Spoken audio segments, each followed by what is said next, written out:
அஸ்ஸலாமு அலைக்கும். ரெஜினா கிச்சனில் இப்போ என்ன பார்க்க போகிறோம்னா மந்தி பிரியாணி தான் பார்க்க போகிறோம். சிக்கனில் எப்படி செய்யுதுன்னு பார்க்கலாம். இதுக்கு உண்டான மசாலா பார்த்துக்கோங்க.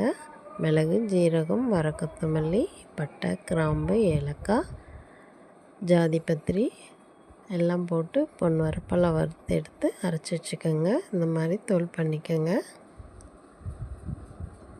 இப்போ நம்ம தாளிக்கிறது பார்க்கலாம்.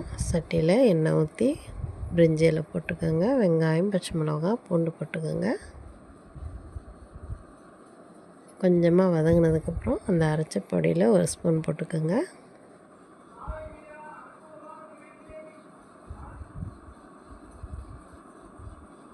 இது நல்லா வதக்கிட்டு தண்ணி ஊற்றிக்கலாம்.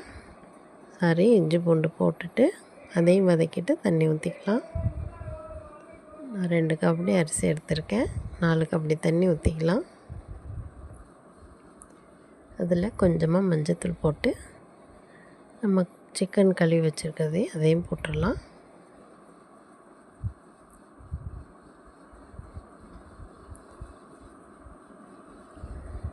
இப்போ இந்த கொஞ்சம் பொடி இருக்கிறத நம்ம இஞ்சி பூண்டு பேஸ்ட்டு, மஞ்சத்தூள், லெமன், கொஞ்சோண்டு டொமேட்டோ கெச்சப், கொஞ்சம் உப்பு போட்டு எண்ணெய் கொஞ்சம் ஊற்றி கலந்து வச்சுக்கலாம். இந்த மாதிரி கலந்து வச்சுக்கலாம். இப்போ கறி வெந்துருச்சான்னு பார்ப்போம். கறி வெந்துருச்சு. நம்ம இதை பிளேட்டில் தனியாக எடுத்து வச்சுக்கலாம்.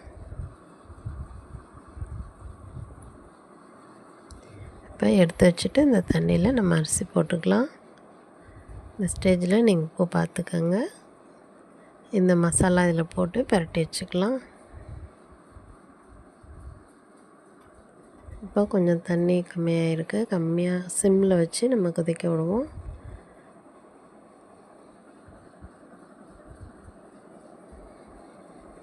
தண்ணி நல்லாவே கம்மியாயிடுச்சு. இப்போ சிம் பண்ணிவிட்டு அப்படியே தம் போட்டுடலாம்.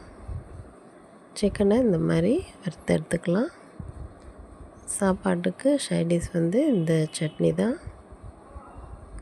சாப்பாட்டுக்கு இது போட்டு சாப்பிட்டா சூப்பராக இருக்கும். இதை மிஸ் பண்ணிடாதீங்க.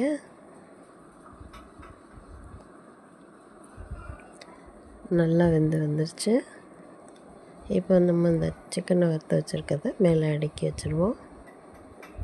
இப்போது ஒரு பேனில் நெய் ஊற்றி முந்திரி, பாதாம் வறுத்து அதில் போட்டுருவோம். இப்போ ஒரு இடத்துல நெருப்பாக்கி அதில் கொஞ்சம் நெய் போட்டு அந்த அவையை வெளியே விடாமல் நம்ம மூடி வச்சிடலாம். சூப்பரான சிக்கன் மந்தி ரெடி ஆயிடுச்சு.